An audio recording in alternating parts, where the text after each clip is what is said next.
everyone. I just wanted to talk to you this morning about an issue that came up recently with a parent about transition between learning activities when they were doing their homeschooling.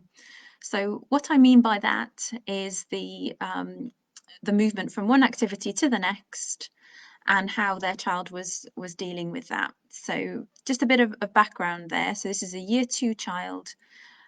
They were having a mixture of online learning with their teacher, and then they were being set activities which they were then doing with their mum. The online stuff wasn't too bad, but what the child was finding difficult was then moving from one activity to the next, and not just activities, but also then moving, say, from that activity then to a lunch break or a snack break in the afternoon. This was manifesting with tears and tantrums and basically stress. So we had a really good chat about that because I think it's probably something that's quite common. Children are very used to a very structured day in school. They have particularly at this age, they have a visual timetable somewhere in the classroom, and their days are quite predictable.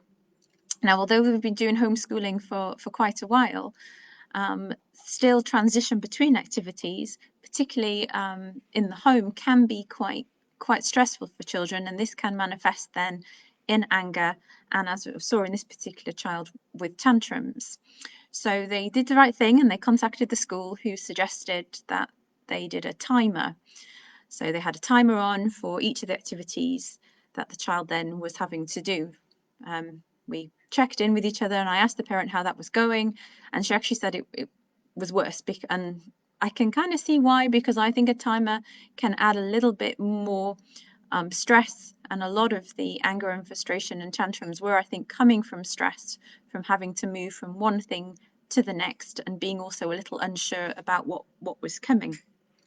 So what I suggested was perhaps to either create their own little timetable at home, and I don't just mean a grid, because that can feel quite tight, and also for a younger child it's quite difficult to follow, but having something a bit more kinesthetic. So actually writing or drawing the usual activities that will occur in the day, including ones that aren't to do with school.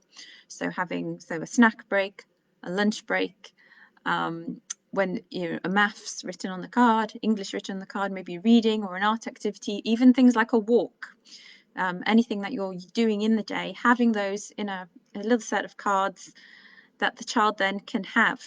And in the morning, depending on what day it is, you and the child can then decide what it is that you are going to be doing that day. So, for example, today's going to be an English day, there's going to be a walk to the park, there's going to be 2 snack breaks, there's going to be breakfast, lunch, dinner, so on, and maybe a reading session. Getting those cards all away from the other cards and putting them in the child's ownership. Then, as the activities are done, those cards can then be removed from the pile and placed either in a box or in a pot, so the child can physically see the activities happening, but also as the pile goes down, seeing how the activities are being done. So it just gives them a little bit of ownership and a little bit of structure to what their day is going to look like. Now, with the child I mentioned earlier, we talked about this, and we actually decided that lollipop sticks would work just as well, and the mum had a load of those, because I'm sure a lot of the parents at the moment have got craft boxes packed with things like lollipop sticks, and that's what she's been doing. So she's been trying that now a week and a half, and already is seeing a real difference.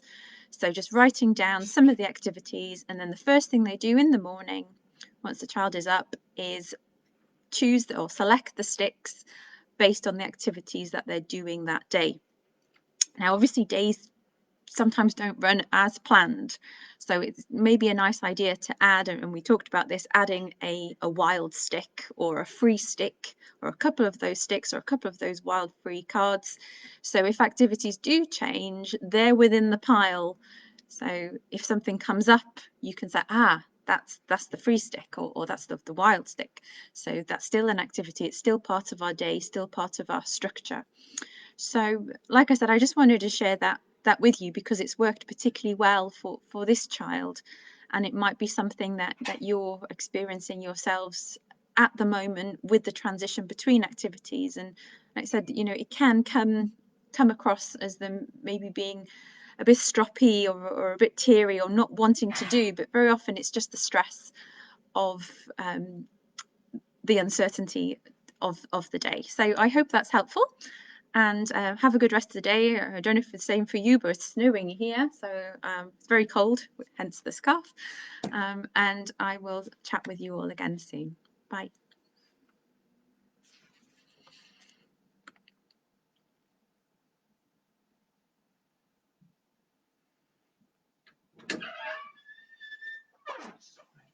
What's wrong? Oh, did you not hear that?